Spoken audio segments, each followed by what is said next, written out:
How to make a TikTok video longer than 60 seconds. Now, to make a TikTok video longer than 60 seconds, first of all, go to your Play Store or App Store, search for TikTok, and make sure that you update the TikTok app to the latest version, because on the recent update, TikTok has updated some of its features. Once you've updated the TikTok app, simply launch it.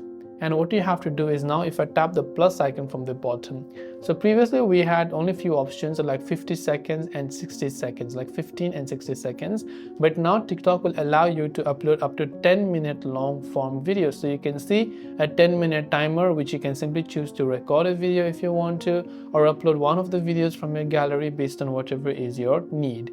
So just make sure that you have updated it to the latest version.